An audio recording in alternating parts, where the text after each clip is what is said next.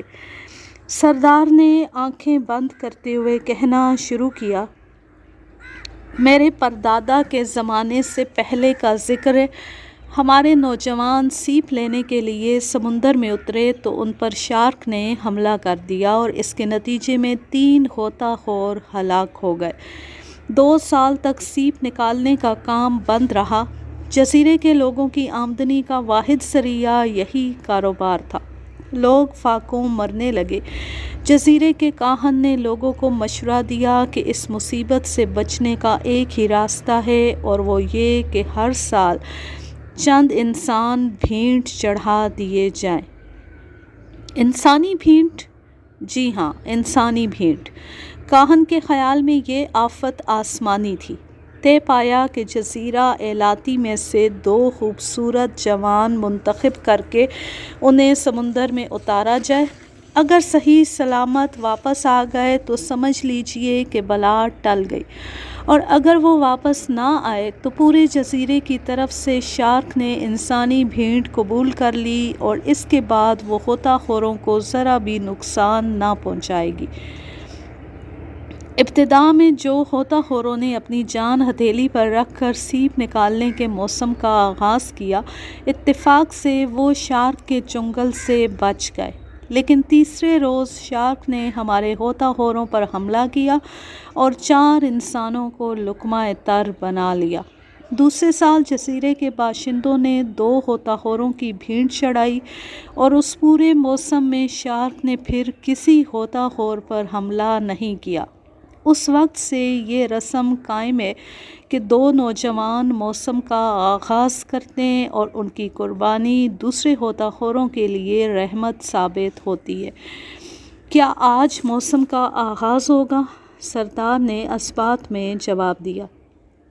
اس اثناء میں تقریباً 70 ایلاتی غوطہ خور ہمارے ارد گرد جمع ہو گئے۔ وہ ہمارا پیراکی کا سامان غور سے اور حیرت سے دیکھتے رہے۔ سردار نے انہیں ایک خاص اشارہ کیا اور وہ شمال مغربی ساحل کی طرف روانہ ہو گئے۔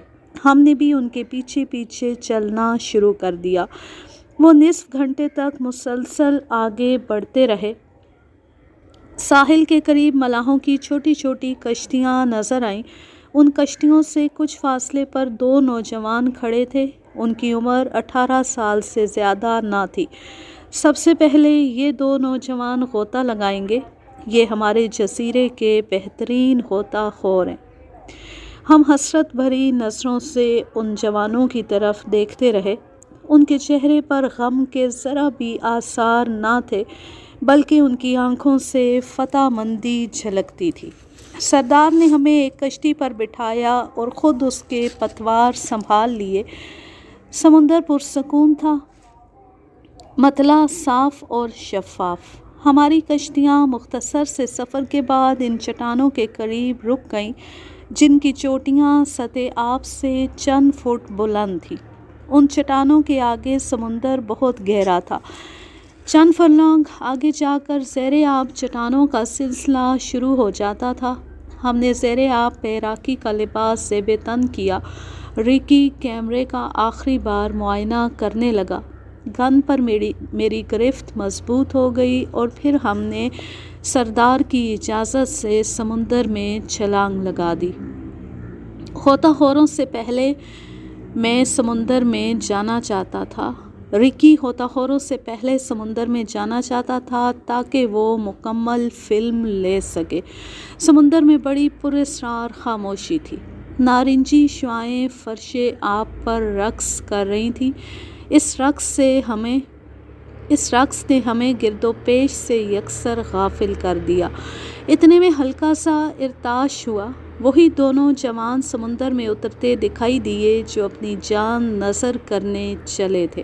ریکی ان کی فلم لینے میں مصروف ہو گیا۔ نوجوان زیر آب چٹانوں کی طرف بڑھے۔ ان چٹانوں کے نیچے سمندر کی تہہ میں سیپ موجود تھے۔ انہوں نے اپنے لنگوٹ سے بڑے بڑے چاقو نکالے اور سیپ کے ریشے کاٹنے شروع کیے۔ مجھے اپنی